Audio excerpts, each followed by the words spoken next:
صلی علی رسولنا صلی علی محمد صلی علی رسولنا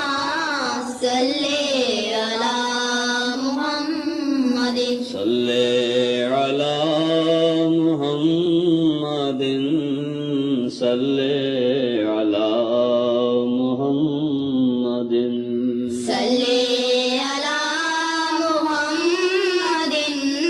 صلی علی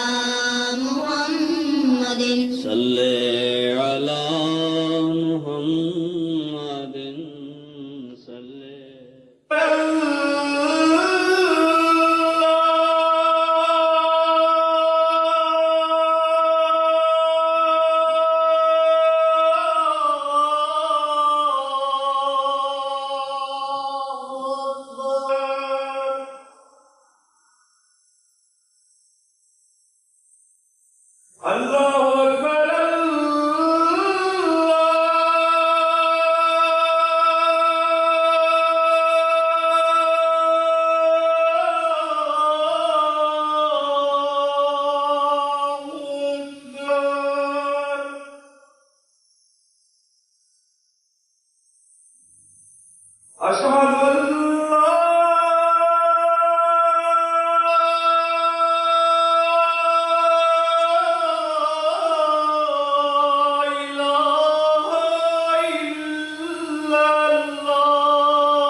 أشهد أن لا إله إلا الله وحده لا شريك له وأشهد أن محمدا عبده ورسوله أما بعد فأعوذ بالله من الشيطان الرجيم بسم الله الرحمن الرحيم الحمد لله رب العالمين الرحمن الرحيم مالك يوم الدين إياك نعبد وإياك نستعين اهدنا الصراط المستقيم صراط الذين أنعمت عليهم غير المغضوب عليهم ولا الضالين ربنا اغفر لنا ذنوبنا وإسرافنا في أمرنا وثبت أقدامنا وانصرنا على القوم الكافرين. یہ دعا جس کے متعلق میں کئی مرتبہ تلقین کر چکا ہوں، اسے احمدیوں کو ان دعاؤں میں شامل رکھنا چاہیے جو موجودہ حالات میں خصوصیت کے ساتھ ہمیں اللہ تعالیٰ کے حضور پوری عاجزی کے ساتھ اور تضرع خشوع کے ساتھ کرنی چاہیے۔ اس دعا کو آج کے خطبے کے لیے میں نے اس لیے چنا ہے کہ اس میں بعض ایسے مضامین بیان ہیں جن کی طرف عموماً دعا کرنے والے کا ذہن منتقل نہیں ہوتا، اور اس سلسلے میں وہ مدد کا محتاج ہے۔ چونکہ اکثر احمدی میں توقع رکھتا ہوں کہ اس دعا کا ورد کرتے ہوں گے، اگر کبھی بھول بھی گئے ہوں تو یاد آ جاتی ہوگی یا جماعتیں ان کو یاد کرا دیتی ہوں گی، اور اب تک اگر کوتاہی ہوئی بھی ہے تو آئندہ میں توقع رکھتا ہوں کہ خصوصیت کے ساتھ اسے پیش نظر رکھیں۔ جو باتیں قابل توجہ ان آیات میں اس آیت میں ایسی بیان ہوئی ہیں جو دعائی آیت ہے، جن کے متعلق میں نے کہا ہے کہ عموماً توجہ نہیں جاتی، وہ یہ ہیں کہ ربنا اغفر لنا ذنوبنا سے آغاز ہوا ہے دعا کا، جو جہاد پر نکلتے وقت کی دعا ہے۔ ثبت اقدامنا وانصرنا علی القوم الکافرین جو آخری پکار ہے اس دعا میں، اس سے پتہ چلا کہ اس دعا کا گہرا تعلق، براہ راست تعلق جہاد سے ہے، اور وہ کسی نوع کا جہاد ہو۔ اس جہاد پر نکلتے وقت پہلی دعا یہ سکھائی ربنا اغفر لنا ذنوبنا، اے خدا ہمارے گناہ بخش دے۔ یہ جہاد دو قسم کا ہو سکتا ہے، ایک وہ جہاد کی قسم ہے جسے قتال کہتے ہیں، جب دشمن پہل کرے تلوار کے ذریعے کسی کے دین کو دبانے کی کوشش کی، جب دشمن تحدی سے کام لینے کا فیصلہ کر لے اور زیادتی شروع کر چکا ہو، اس وقت مومن جو دفاعی لڑائی کرتا ہے اس کا نام بھی جہاد ہے۔ پس اگر یہاں جہاد کا مضمون ظاہری لیا جائے یعنی قتال، اور وانصرنا علی القوم الکافرین کی دعا سے یہ مفہوم لیا جائے کہ ہمیں اس قتال، اس تلوار کی جنگ میں ظالم پر فتح نصیب فرما، جو ظالم بھی ہے اور مغرور بھی ہے اور ہم سے بہت زیادہ طاقتور ہے، کیونکہ کمزور دشمن پہل نہیں کیا کرتا، اور جہاد کی شرط یہ ہے کہ دشمن نے پہل کی ہو، جس کا مطلب یہ ہے کہ ظالم بھی ہے اور طاقتور بھی ہے، بڑی جسارت کر دکھاتا ہے اور بغیر وجہ کے اس یقین کے ساتھ حملہ آور ہوا ہے کہ اس کے خلاف جوابی کارروائی مؤثر ہو ہی نہیں سکتی۔ تو اس موقع پر ربنا اغفر لنا ذنوبنا کا یہ معنی ہوگا کہ اے خدا ہم تو جان کا نذرانہ لے کے نکلے ہیں، اور اس سابقہ زندگی میں ہم سے بڑی کوتاہیاں ہوئی ہوں گی، پھر بخشش طلب کرنے کا وقت ہمیں میسر نہیں آ سکتا، اس لیے ہماری ان قربانیوں کو قبول فرما لے اور ہمارے گناہوں سے صرف نظر فرما، کیونکہ اب تو بقیہ زندگی ہم تیرے سپرد اس طرح کر بیٹھے ہیں کہ گویا اپنے ہاتھ سے دے دی۔ تو واغفر لنا ذنوبنا سے آغاز کرنا مومن کے جہاد کے عظیم خلوص پر بھی دلالت کرتا ہے۔ اس دعا کے الفاظ بتاتے ہیں کہ جو بھی خدا کی راہ میں جہاد کرنے نکلتے ہیں اپنا کچھ رہنے نہیں دیتے، اور اس ارادے سے نکلتے ہیں کہ سب کچھ قربان کر کے لوٹیں گے یا نہیں لوٹیں گے تو خدا کے حضور ان معنوں میں لوٹیں گے کہ لوٹیں گے تو خدا کے حضور لوٹیں گے۔ پس ذنوبنا سے استغفار یہ ایک بہت ہی برمحل بات ہے جو اس دعا میں ہمیں سکھائی گئی۔ وَإِسْرَافَنَا فِي أَمْرِنَا یہی مضمون ہے جو اور آگے بڑھ جاتا ہے کہ ہم نے اپنے معاملات میں اسراف سے بھی کام لیا ہوگا۔ یہ مضمون ذنوب کے مضمون سے زیادہ گہرا اور زیادہ وسعت رکھنے والا مضمون ہے۔ وَثَبِّتْ أَقْدَامَنَا اے خدا ہمیں ثبات قدم عطا فرما، وَانصُرْنَا عَلَى الْقَوْمِ الْكَافِرِينَ اور انکار کرنے والوں پر ہمیں فتح نصیب فرما۔ یہ ظاہری معنی اس طرح بنیں گے۔ اگر روحانی معنوں کا جہاد مراد ہے، خواہ وہ تربیت کا ہو یا تبلیغ کا ہو، یہاں خصوصیت سے تبلیغ کا جہاد پیش نظر ہے، کیونکہ وَانصُرْنَا عَلَى الْقَوْمِ الْكَافِرِينَ فرمایا، وَانصُرْنَا عَلَى الْقَوْمِ الْفَاسِقِينَ نہیں فرمایا۔ تو خصوصیت سے یہ آیت تبلیغ کے مضمون پر بحث کر رہی ہے، اور یہاں اگر یہ معنی لیں گے تو وَاغْفِرْ لَنَا ذُنُوبَنَا کا یہ مطلب بنے گا کہ اے خدا ہم تو لوگوں کو گناہوں سے پاک کرنے کا عزم لے کے نکلے ہیں، یہ ارادہ لے کے اٹھے ہیں کہ بد سوسائٹی کو گناہوں سے پاک کر دیں گے، لیکن اپنے حال پر جب نظر کرتے ہیں تو ہم تو خود گناہگار ہیں، ہم سے کئی غلطیاں ہوئی ہیں، اس لیے تو ہمارے گناہوں کو بخش دے تاکہ صاف تختی لے کر ہم دنیا کو نیکیوں کی طرف بلانے والے ہوں۔ ہم اس غرض سے، اس ارادے سے باہر نکل رہے ہیں کہ دنیا کو اپنے نفوس پر، اپنی ذاتی جانوں پر بھی اور اپنے ماحول میں دوسری جانوں پر بھی اسراف سے باز رکھیں، زیادتیوں سے روکیں، حق تلفیوں سے منع کریں، لیکن کوئی بعید نہیں کہ ہم خود اس کا شکار ہو چکے ہوں، ہم نے اپنے نفس کی بھی حق تلفی کی ہو اور اپنے نفوس، اپنے ماحول میں بسنے والوں، اپنے اقربا، اپنے عزیزوں، اپنے دوستوں، اپنے سوشل تعلقات رکھنے والوں کی ساتھ زیادتی کی ہو، ان کے حقوق مارے ہوں۔ تو اے خدا ہم تجھ سے معافی طلب کرتے ہیں اور عاجزانہ عرض کرتے ہیں کہ ہمارے اسراف کو بھی معاف فرما دے،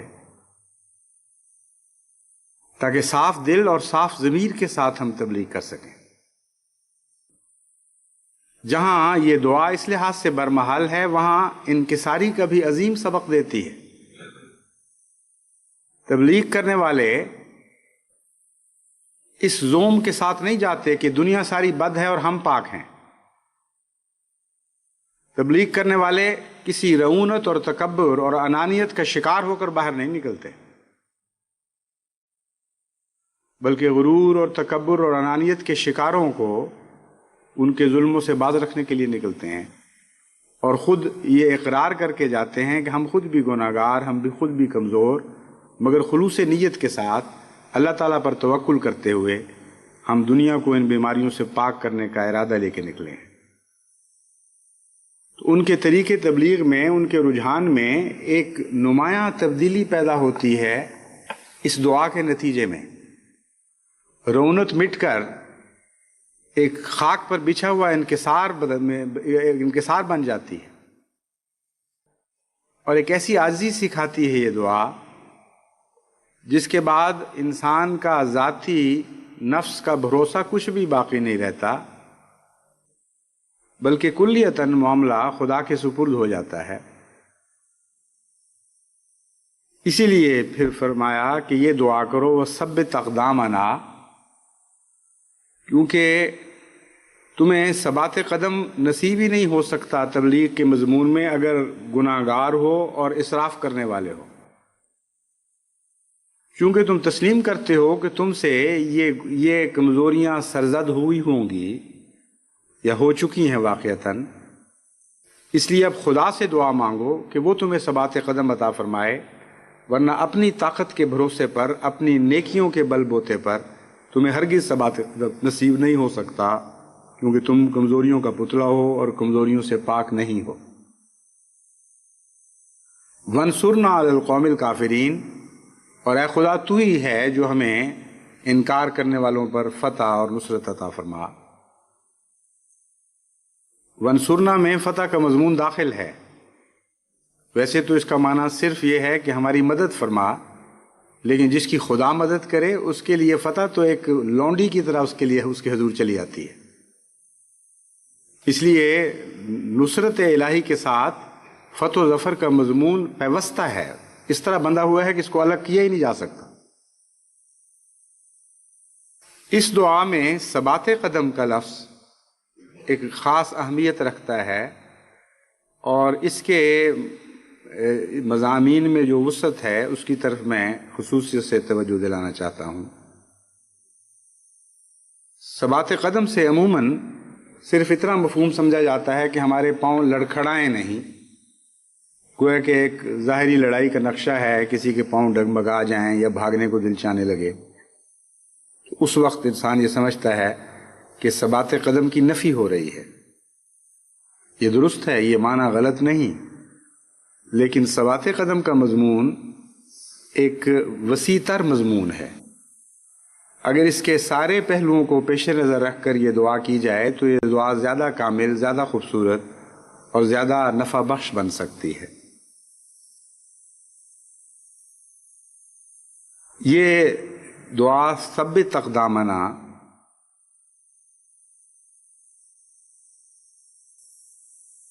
جو مضمون اپنے اندر رکھتی ہے، اس کا تعلق باب تفعیل سے ہے۔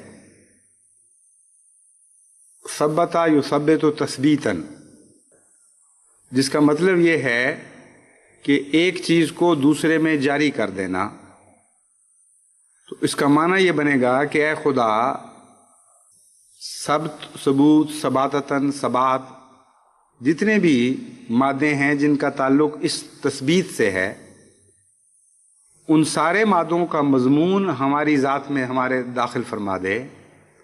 اور ہمارے اقدام کو وہ سب چیزیں بخش جن کا تعلق اس لفظ کے مادے سے ہے۔ جب ہم اس کے مادے پر غور کرتے ہیں تو یہ فعل مجرد ہے، یعنی ثلاثی مجرد، یعنی اس کے آغاز میں، اس کے مادے میں صرف 3 حرف ہیں، سے، بے اور تے، اور اس کا ماضی 2 طرح سے استعمال ہوتا ہے، عین کلمے کی ضم کے ساتھ بھی اور عین کلمے کی فتح کے ساتھ بھی۔ ثبتا بھی کہتے ہیں عرب اور ثبتا بھی کہتے ہیں، اور دونوں کے مضمون میں تھوڑا سا فرق آ جاتا ہے، لیکن پھر بھی ملتے جلتے اور حقیقت میں ایک ہی مضمون کے 2 طرح سے بیان کرنے کے رنگ ہیں۔ جب عین کلمے کی ضم یعنی پیش کے ساتھ ثبوتا پڑھا جائے تو اس کا مادہ ہوگا ثباتتاً، اور اس کا معنی ہے شجاعت، بہادری۔ کسی شخص کو جب ثبیت کہا جائے تو اس کا مطلب ہے بہت ہی دلیر، اور بہادر شاہ سوار کے لیے بھی عرب ثبیت کا لفظ استعمال کرتے ہیں۔ تو صرف ایک منفی پہلو نہیں ہے اس لفظ میں کہ ہمیں لڑکھڑانے سے باز رکھ، بلکہ جرت کی دعا ہے، بہادری کی دعا ہے، شاہ سواروں والی دلیری کی دعا ہے۔ دوسرا ثباتم و ثبوتن، یہ ثبتا جو ہے عین کلمے کی زبر کے ساتھ، اس کا معنی ہے استقرار، اور وہ مفہوم جو سے ثبات قدم کہا جاتا ہے۔ اور صرف یہی معنی نہیں، اس میں اور بھی بہت سے معنی ہیں۔ مثلا ثبوت بھی اسی مادے سے نکلا ہے، جس کا مطلب ہے برہان قاطع، قطعی دلیل جو ایک مضمون کو کلیتاً بغیر شک کے ثابت کر دے۔ اسی طرح لفظ ثبتا میں معرفت حق بھی داخل ہے۔ اس کا مطلب ایک استعمال اس لفظ کا جب حق کے معاملے میں ہو تو اس کا مطلب ہے ہمیں حق کا عرفان اور معرفت عطا فرما۔ اسی طرح اس میں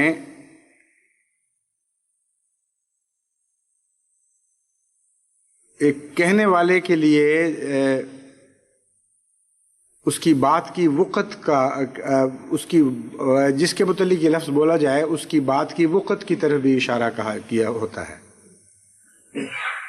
اثبات وہ لوگ ہیں جو وقی ہیں،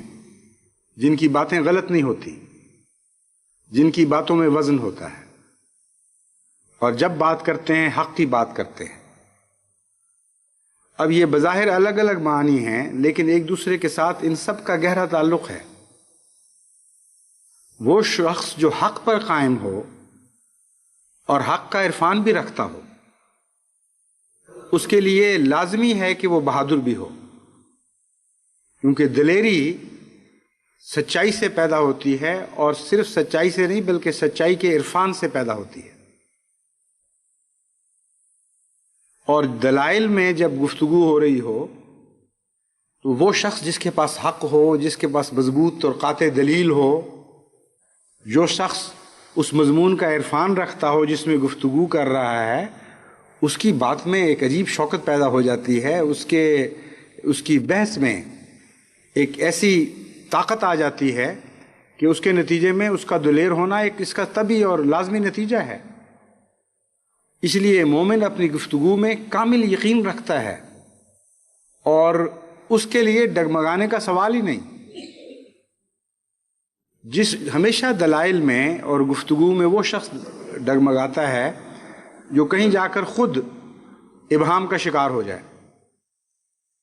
دلیل دیتے وقت کہیں وہ پہنچتا ہے اور تو اچانک اس کو خیال آتا ہے کہ کہیں یہ مطلب تو نہیں، کہیں یہ وہ مطلب تو نہیں، یا غیر نے جو بات کی ہے وہ ساری درست بھی ہے کہ نہیں، ہو سکتا ہے کچھ درست ہو، میں اس کا انکار کر دوں، غلط کر دوں۔ تو لا علمی اور مضمون کی معرفت میں کمی دلائل کی دنیا میں قدم کو ڈگمگاتی ہے، اور اسی حد تک اس سے ثبات قدم چھین لیتی ہے۔ پس جب اس مضمون کو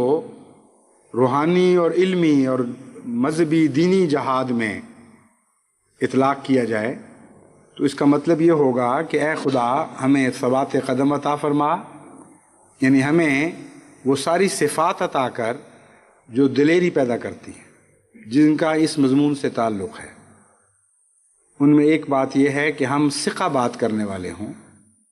شک والی بات کرنے والے نہ ہوں۔ ہمیں گہرا علم عطا فرما، اس علم کا عرفان عطا فرما۔ ہمیں ایسی دلائل نصیب فرما جو قاطع ہوں، جن کا دشمن کے پاس کوئی جواب نہ ہو، اور ہمیں حق پر قائم رہنے کی توفیق بخش، اور کبھی بھی ہم ناحق بات کرنے والے نہ ہوں۔ اس کے علاوہ اس میں ثبات میں مثبت پہلو، اسی لیے ہم اردو میں مثبت کا معنی استعمال کرتے ہیں، یہ بھی سے بے تیے سے بنا ہوا لفظ ہے۔ مثبت مد مقابل ہے منفی کے، جس طرح جمع مد مقابل ہے تفریق کے۔ تو ثبات قدم میں ایک معنی یہ ہے کہ ہمیں اس جہاد میں ہر منفی حرکت سے بچا، ہر ایسی حرکت سے بچا جو تیرے نزدیک غلط معنی رکھتی ہے اور تخریبی حیثیت رکھتی ہے، اس کی بجائے ہمیں تعمیری کردار عطا کر ہمارے دلائل تعمیری ہوں، ان میں اثبات ہو، مثبت باتیں ہوں، منفی تحریک نہ ہو۔ یہ سارا مضمون ایک مومن کے طریقے گفتگو کو ایک کافر کے طریقے گفتگو سے اس طرح ممتاز کر دیتا ہے جیسے اندھیرے سے روشنی جدا ہو جائے، کوئی بھی دونوں کے اندر ابہام باقی نہیں رہتا۔ اور اس مضمون میں داخل ہو کر ثبات قدم کی دعا کا یہ معنی ہو جائیں گے کہ اے خدا ہمیں ان صفات سے ہمارے قدم نہ اکھڑنے دے۔ دشمن زور لگائے گا کہ ہمیں اپنے طریق پر کھینچ لائے، دشمن زور لگائے گا کہ ہم سے ہماری مثبت صفات چھین کر ہمیں بھی منفی طریق اختیار کرنے پر مجبور کر دے، جس قسم کا گند وہ بولے اسی طرح کا گند ہمیں بلوانے لگے، جس قسم کا جبر دین میں وہ استعمال کرنا چاہے اسی قسم کا جبر ہمیں استعمال کروانا چاہے، اس میدان میں ہمیں کھینچ لائے جہاں وہ غالب ہے اور ہم کمزور ہیں، جس میدان کے داؤ پیچ ہم جانتے نہیں ہیں۔ اس لیے اے خدا ہمیں ثبات قدم عطا فرما، ہمیں ہرگز اس میدان میں جانے پر مجبور نہ ہونے دینا، اور اگر ہمارا دل چاہے بھی اور طبیعت کی کمزوری کی وجہ سے ہم دشمن کی عادات اختیار کرنے کے لیے بے قرار بھی ہو جائیں بعض دفعہ، اور دل ٹھنڈا نہ ہو جب تک اپنے طیش کا بدلہ نہ اتاریں، جو اس نے ہمیں طیش دلایا ہے اس کا بدلہ نہ اتاریں، تب بھی اے خدا ہمیں ثبات قدم عطا فرمانا، ہمیں ان صفات حسنہ پر قائم رکھنا جو تیرے نزدیک جہاد میں مثبت اقدامات ہیں، تعمیری اقدامات ہیں، ان میں کوئی بھی تخریبی حرکت نہیں ہے۔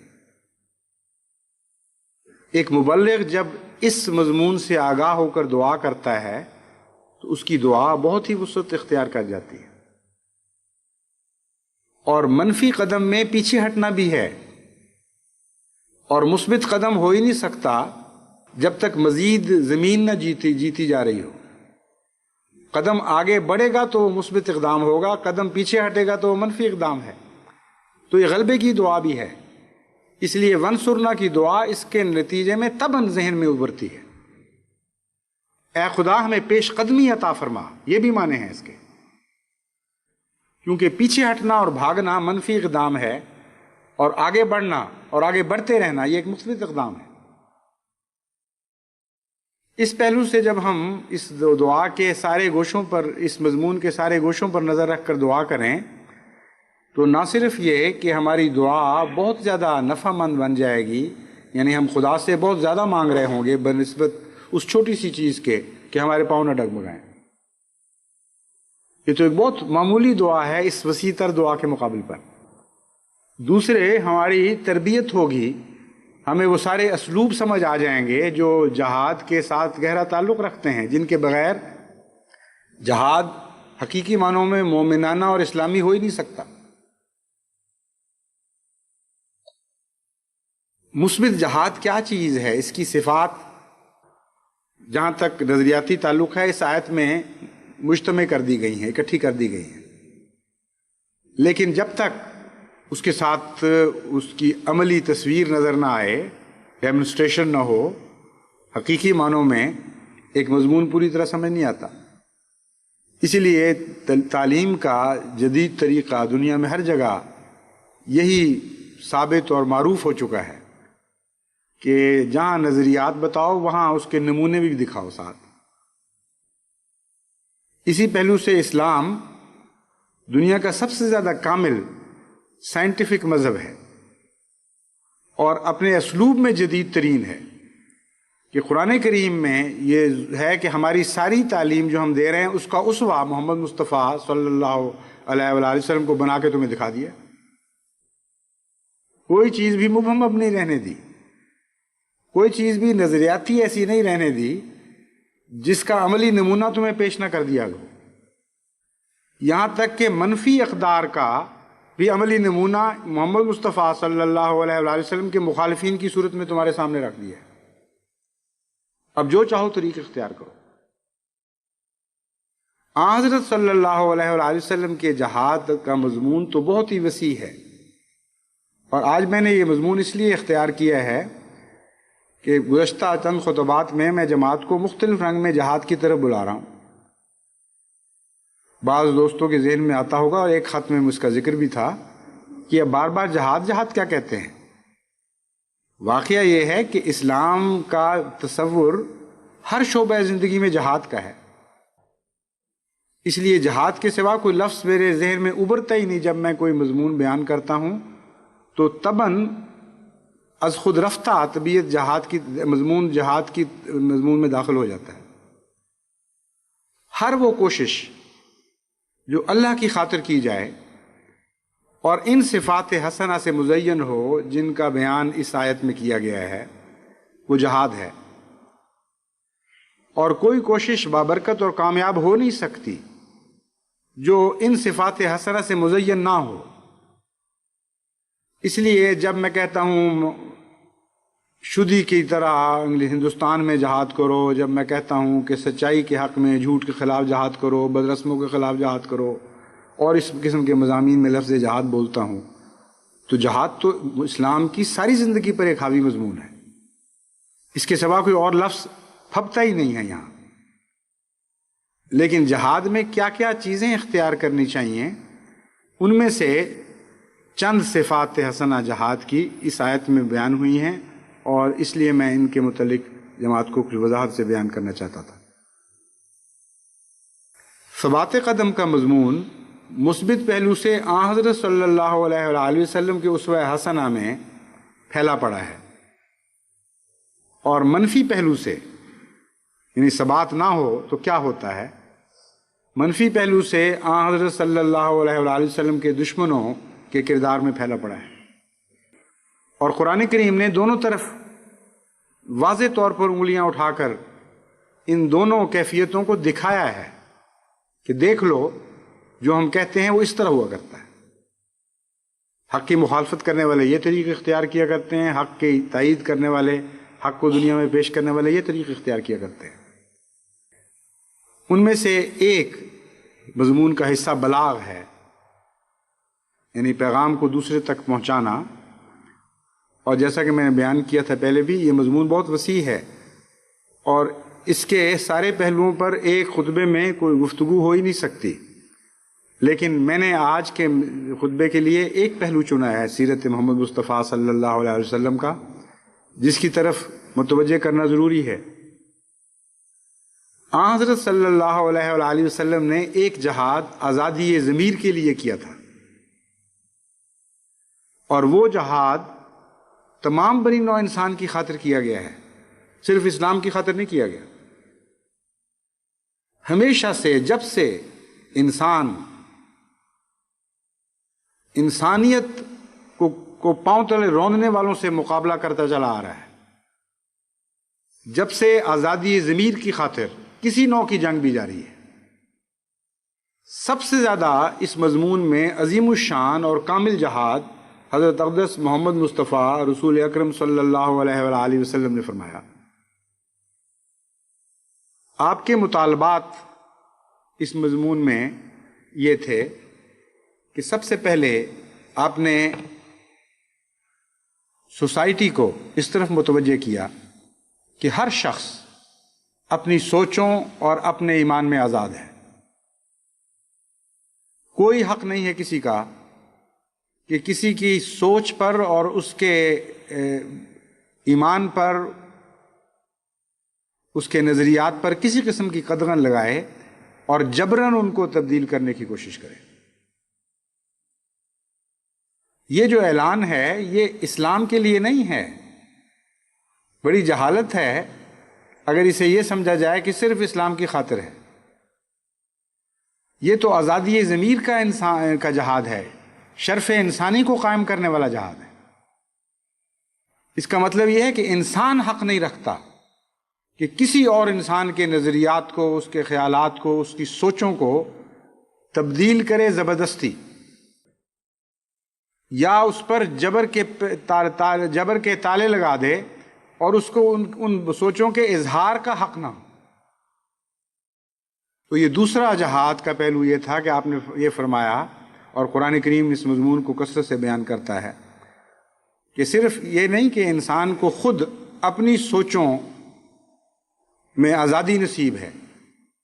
بلکہ اس کو یہ بھی حق حاصل ہے کہ جو وہ سوچتا ہے، جو وہ دیکھتا ہے، جو وہ سمجھتا ہے، اسے دوسروں سے بیان کرے۔ اور اس کا نام بلاغ ہے، پہنچانا۔ جب وہ بیان کر دے تو پھر لستا علیہم بمسیطر کا مضمون شروع ہو جاتا ہے، بیان کرنا مبین طریق پر، کھول کھول کر۔ یہ تو فرض ہے ہر انسان کا، اس کا حق ہے، لیکن جبر کو اس میں دخل نہیں ہوگا، کسی قسم کے جبر کی اجازت نہیں ہوگی۔ چوتھا پہلو اس جہاد کا یہ تھا کہ اگر کوئی شخص اس کے نتیجے میں بات مان لے اور اپنے خیالات تبدیل کر دے تو ہرگز کسی دوسرے کا حق یہ نہیں ہے کہ وہ زبردستی اس کو اس تبدیلی خیال سے روک لے اور کہے کہ ہرگز ہم تمہیں اپنا خیال تبدیل نہیں کرنے دیں گے، اور اس کے نتیجے میں خیال تبدیل کروانے والے کو سزائیں دیں اور اس کو بھی مارے اور اس کی مخالفت بھی جسمانی طور پر کرے، ہر قسم کی تعزیری کارروائی اس کے خلاف کرے کہ چونکہ تم ہماری سوسائٹی کے خیال تبدیل کر رہے ہو، اس لیے ہم حق رکھتے ہیں کہ تمہارے گھر لوٹیں، تمہارے گھر جلائیں، تمہارے اموال لوٹیں، تمہیں ذبح کریں، تمہیں ہر قسم کی اذیتیں پہنچائیں، قانونی روکیں ڈالیں، قید میں تمہیں دھکیلیں، کیونکہ تمہیں کوئی حق نہیں کہ سوسائٹی کے خیال تبدیل کرو۔ تو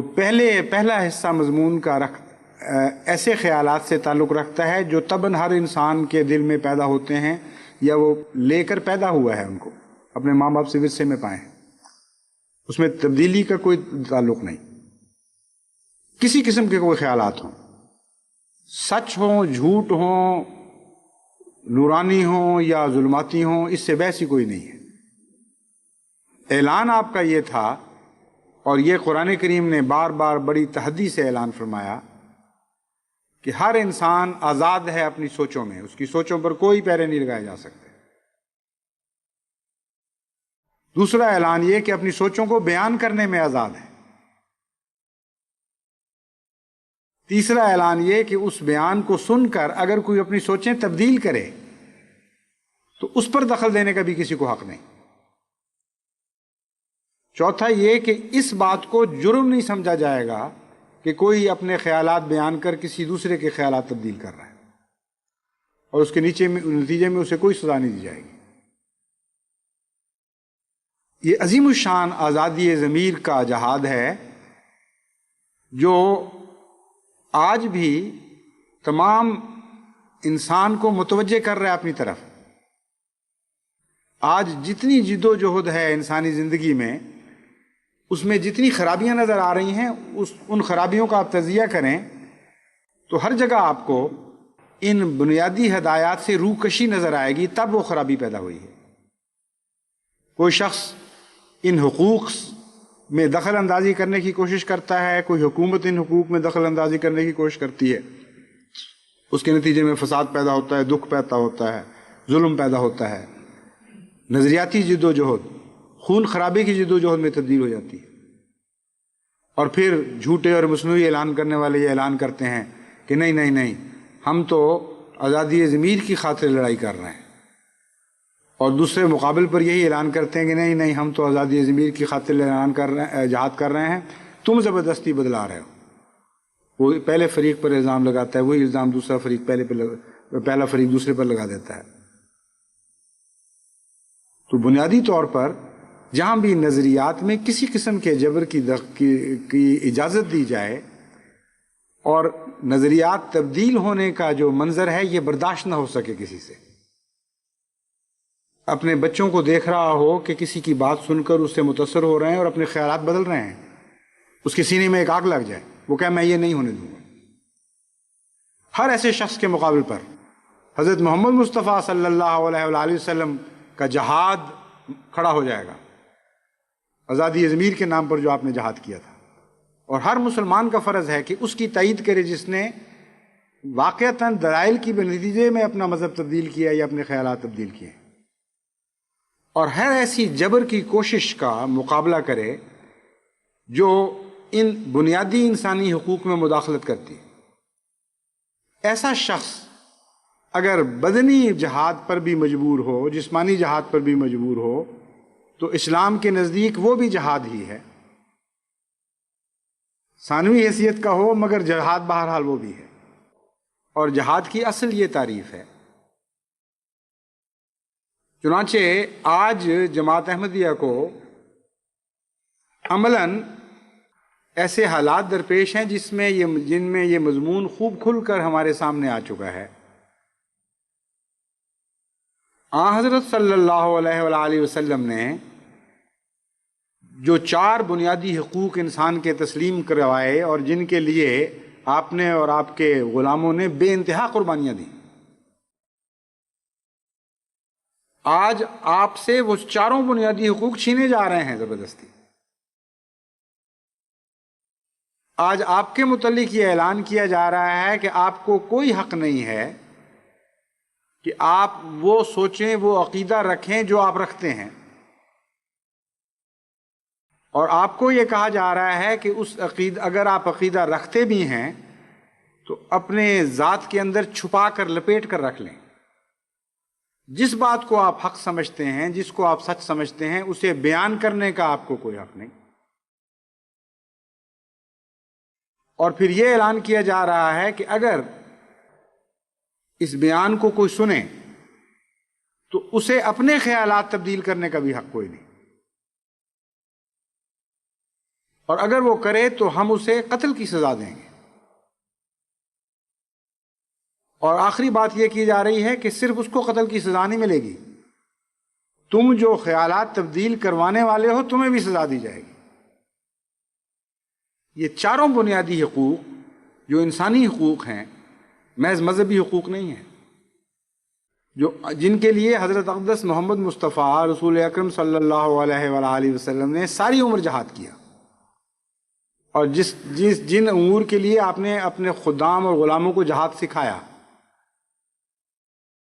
ان سب کی کلیت نفی آج کی جا رہی ہے بدبختی اور بدقسمتی سے اسلام کے نام پر۔ کیسی دردناک تصویر کھنچ رہی ہے کہ آن حضور صلی اللہ علیہ وآلہ وسلم کی سیرت کا تو یہ خلاصہ ہے کہ ساری زندگی آپ نے اور آپ کے غلاموں نے اس آزادی ضمیر کے لیے انتہائی دکھ اٹھائے، جانیں لٹائیں، خون بہائے، اپنے گھروں سے بے گھر کیے گئے، اور ہر قسم کی تکلیفوں کا منہ دیکھنا پڑا، گلیوں میں گھسیٹے گئے، پتھراؤ کیا گیا، گندی گالیاں دی گئیں، سروں میں خاک ڈالی گئی، عبادتوں سے روکا گیا، ہر قسم کے حقوق سے محروم کیا گیا، اور مسلسل آپ قربانیاں دیتے رہے ان حقوق کی خاطر۔ آج آپ کے نام پر ایک عجیب اسلام کی چھاپ لے کر کچھ لوگ اٹھے ہیں جو یہ اعلان کر رہے ہیں کہ حضرت محمد مصطفیٰ صلی اللہ علیہ وآلہ وسلم کے مقابل پر جو ذرائع اختیار کیے گئے تھے انسانی ضمیر کو دبانے کے لیے، وہ ہم اسلام کے نام پر کسی ایک جماعت کے خلاف استعمال کریں گے، اور ان سے وہ سارے حق چھین لیں گے جو سید ولد آدم صلی اللہ علیہ وآلہ وسلم کو اللہ تعالیٰ نے عطا فرمائے تھے اور ان کے لیے جہاد کرنے کی تعلیم دی تھی۔ اب بتائیے دونوں میں سے کون مسلمان ہے اور کون کافر ہے؟ کون مومن ہے اور کون کافر؟ کون مسلم اور کون غیر مسلم ہے؟ ایک جماعت کی تصویر بن رہی ہے حضرت اقدس محمد مصطفیٰ صلی اللہ علیہ وآلہ وسلم اور آپ کے غلاموں کی سی، منہ بمنہ، نقطہ بنقطہ، نقش بنقش انہی قدموں پر چل رہی ہے جماعت جن قدموں پر آن حضرت صلی اللہ علیہ وآلہ وسلم نے اپنے غلاموں کو چلایا تھا۔ وہ قدم تھے جو جن کے متعلق ثبات قدم کا مضمون پورا آتا ہے۔ وہ ثبات قدم کے تمام پہلوؤں پر حاوی قدم تھے، اور کچھ وہ لوگ ہیں جو قدم بقدم مخالف سمت میں روانہ ہیں اور پھر یہ دعویٰ کر رہے ہیں کہ وہ مسلم ہیں. کوئی اتنا بھی تو عقل کا اندھا نہیں ہو سکتا کہ ان دونوں تصویروں کو دیکھے اور سمجھ نہ سکے کہ ما انا علیہ و اصحابی کا بیان کس کے حق میں پورا آ رہا ہے اور کس کے حق میں نہیں آ رہا. اس لیے جب آپ ثبات قدم کی دعا کریں تو یہ دعا خصوصیت سے کریں کہ حضرت اقدس محمد مصطفیٰ صلی اللہ علیہ وآلہ وسلم کے قدم آزادی ضمیر کی جنگ میں جو نقوش پا چھوڑ گئے ہیں، اے خدا ہمیں توفیق عطا فرما کہ ان نقوش پا کو چومتے ہوئے اپنے جان، مال، عزت اور نفس کی قربانیاں دیتے ہوئے اس راہ میں آگے بڑھتے چلے جائیں اور ہمیشہ ہمارا قدم آگے بڑھے اور منفی طرف واپس نہ ہٹے.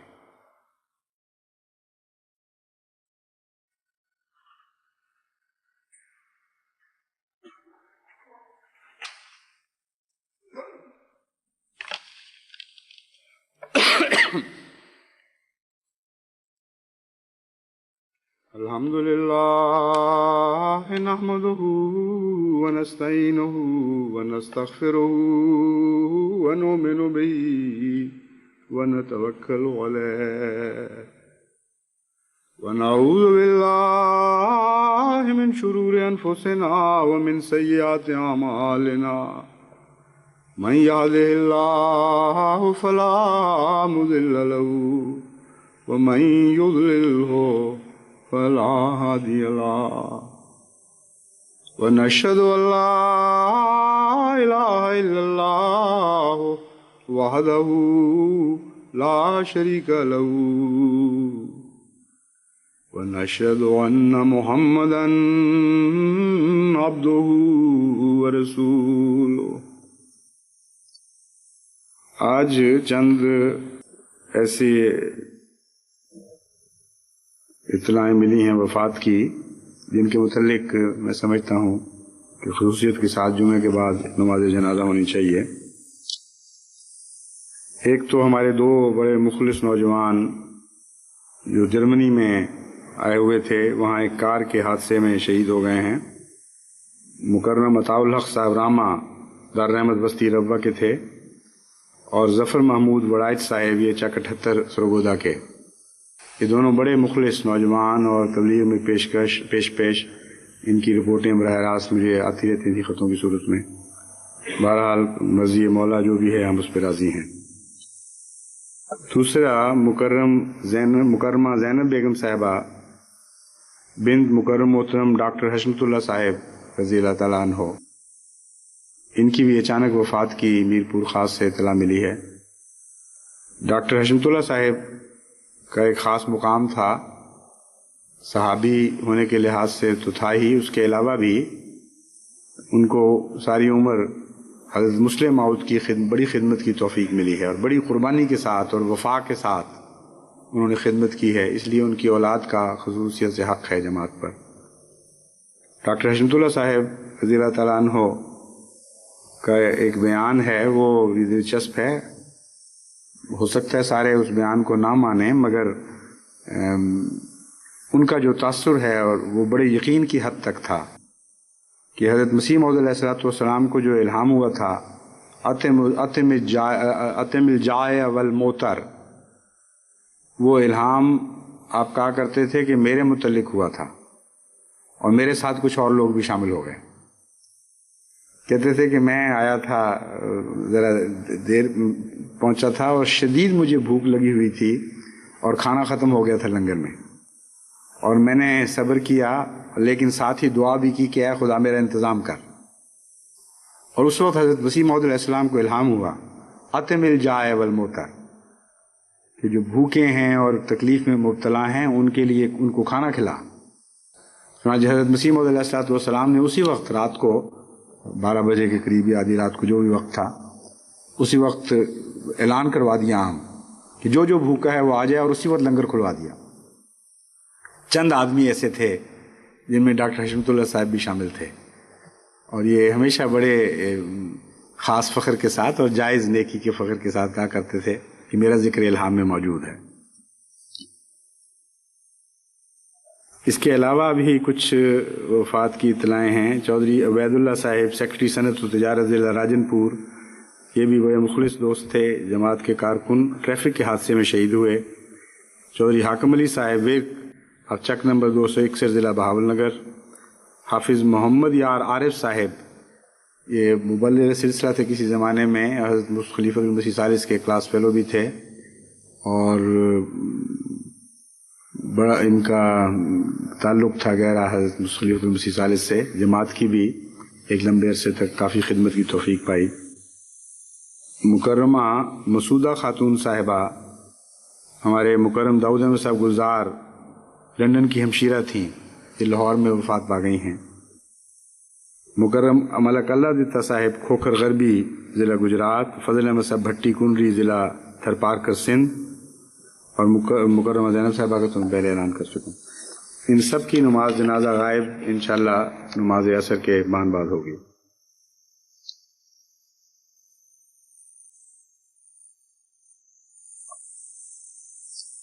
عباد اللہ رحمکم اللہ، ان اللہ یامر بالعدل والاحسان وایتاء ذی القربى وینہی عن الفحشاء والمنکر والبغی یعظکم لعلکم تذکرون. اذکروا اللہ یذکرکم وادعوہ یستجب لکم ولذکر اللہ اکبر.